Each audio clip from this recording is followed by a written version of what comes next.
Ladies and gentlemen, welcome to the English news from Djibouti channels. Here are the headlines of our edition tonight. The main titles are: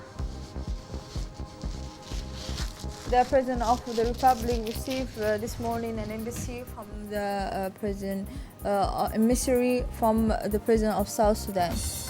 On continental news, Qais Said widely elected President in Tunis. Welcome if you join us. The President of the Republic, His Excellency Mr. Ismail Omar Guelleh, received today at the Presidential Palace the special envoy of the President of South Sudan, who is also the Minister of Foreign Affairs and International Cooperation, Mrs. Han. Mrs. Han delivered a message to President Guelleh from her counterpart in the Republic of South Sudan, Mr. Salva Kiir, regarding relations between the two countries and ongoing effort to restore security and stability and national unity in this friendly country. It should be noted that the special envoy from South Sudan stressed the importance of the relations between Djibouti and South Sudan. IGAD states, and they have been monitoring, they have been mediating the process of peace talks in South Sudan. And since it was signed, Djibouti has been playing a critical role in person of His Excellency Ambassador Ismail Wais, who has been the key mediator on the process. And now we are close to form a government in 4 weeks' time. From now on to 12th November. So as IGAD members, it was important to inform them on the process that it is now concluded with the formation of a revitalized national government of unity to end the war in South Sudan and restore peace.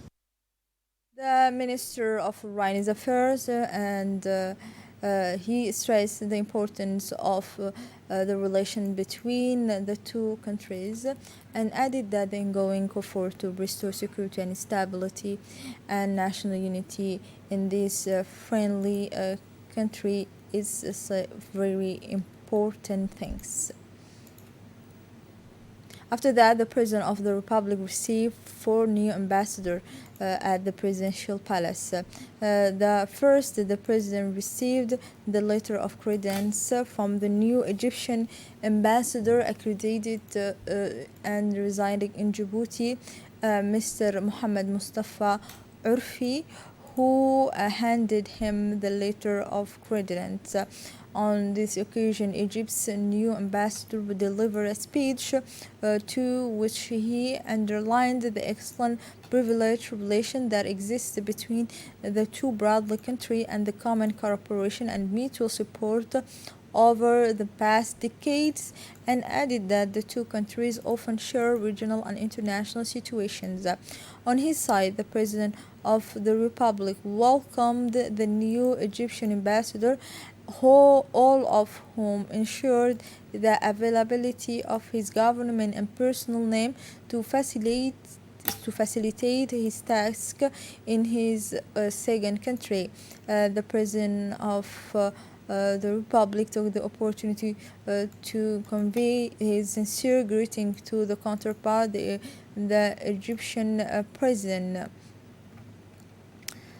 The President also received the credential of the new ambassador of Bahrain, Mr. Al-Sheikh Hamud bin Abdullah bin Hamad Al-Khalifa.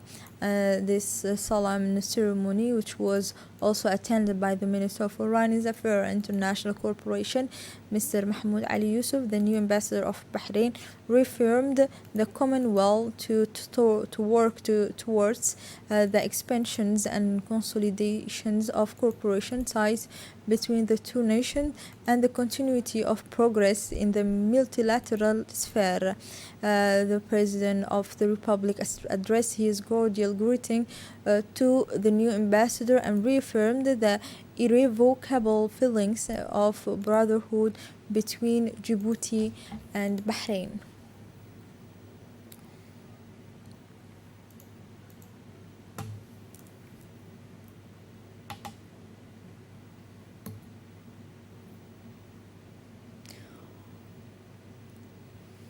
بشتى المجالات.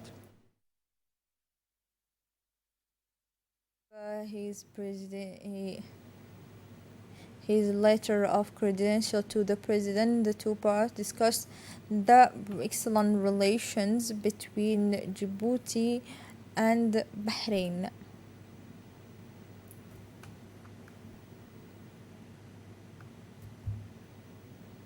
The president also received at the presidential palace the new ambassador of Indonesia, accredited and non-resident Mr. Bushyara Basnur, who handed him the credential. Ambassador expressed his great pleasure in the positions, pleading to do everything possible to promote and relaunch bilateral relations and cooperation between Djibouti and Indonesia. In turn, President Gele welcomed the new diplomat from Indonesia and wished him success in the task entrusted to him to strengthen relations between the two countries and realize the inspirations of these two peoples. On the other hand, after he gave his letter of credential, the new ambassador of Indonesia discussed with the President of the Republic, Excellency Mr. Ismail Omar Guelleh, the ways and means to strengthen the collaborations between the two countries.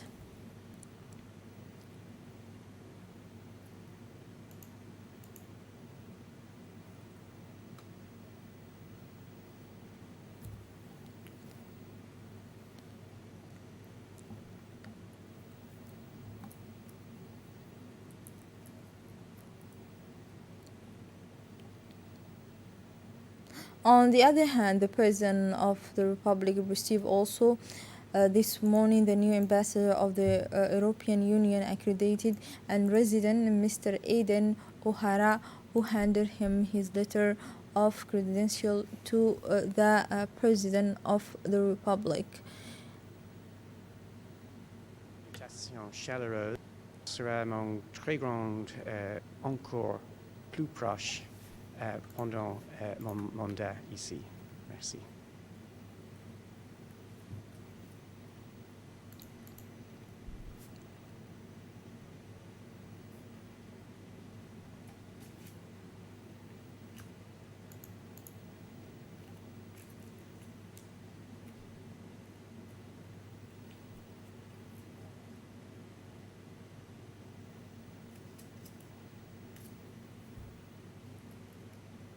The Kempinski Palace Hotel hosted yesterday morning a closing ceremony of national consultations work around the acceleration of global action plan integrated into the National Health Development Plan under the agencies of the Minister of Health, Mr. Mohammed Warsamadiriya.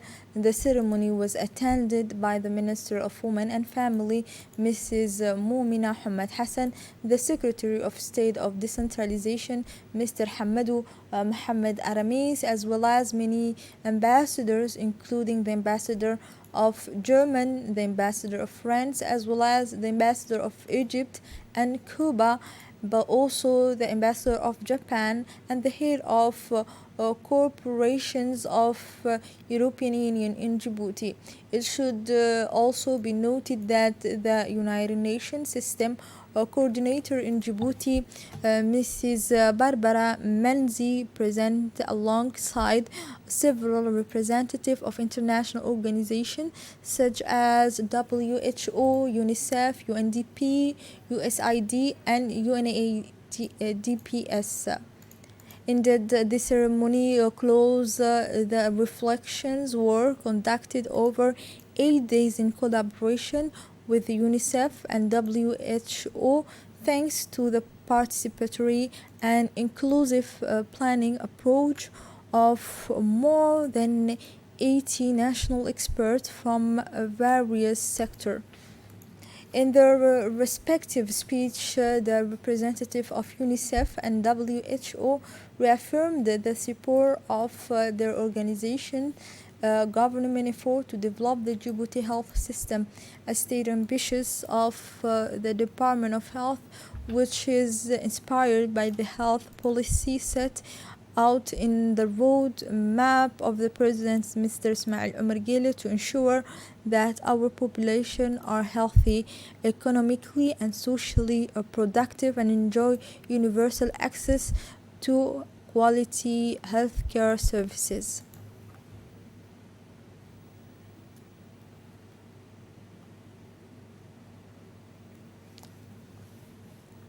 For his part, the Minister of Health, Mr. Mohamed Warsamadiri, recalled the importance of this exercise for national reflection and consultations on the accelerators of the Global Actions Plan for a Healthy Life and Well-Being for All. The Minister of Health also reiterated their firm commitment to consolidate the achievements and accelerate scaling up through the implementations of all the recommendations adopted at the end of this work. As part of the program for the promotion and protections of human rights, the Dakhil Community Management Committee organized a community dialogue on the morning of Sunday on the right of the child, focusing on harmful practices. FGM and the UFDP headquarters in Dakhil participate in the social mobilizations activity of the many personality from the city of Dakhil to know the president of Women's Union of Dakhil, UFD, the coordinators of the community management committee of Dakhil, as well as women and youth from the city of Unity. The objective of this activity was to promote children's rights to the representative committee for the total abolitions of FGM. The UNFD is represented by two supervisors composed by Mr. Hassan Ibrahim, supervisor of the Salam Project, and Mrs. Halima Noor, supervisor of Salam and Salam Project Industries. The Regional Maritime Training Center today hosted the annual coordination committee meeting on the center of same name and the working group for capacity building in the region.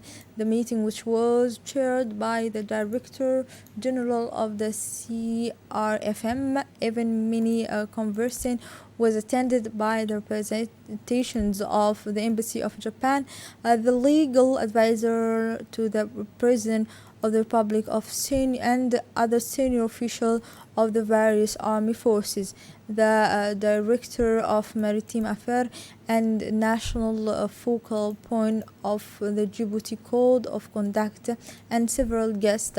The CRFM has now reached its cruising speed thanks to the will and determination of the Djibouti and Japanese government, and for the financials of several actors who involve in the missions. On continental news, thousands of Tunisians celebrated the triumphant victory of the independent presidential candidate Qais Said. This is a victory for an entire people, said Qais Said, winner of the second round of the early presidential election in Tunisia. Two excite polls indicated that he had won by a wide margin over his opponent, businessman Nabil Qarawi. The Sigma Institute to credit him with 76.9% for the vote, while Merhoud Consulting spoke of 72.53%, addressing his compatriot after the announcement of the figures. Mr. Said stressed that the state would continue to respect. Here we write the end of this news edition. Thank you for watching us. Goodbye.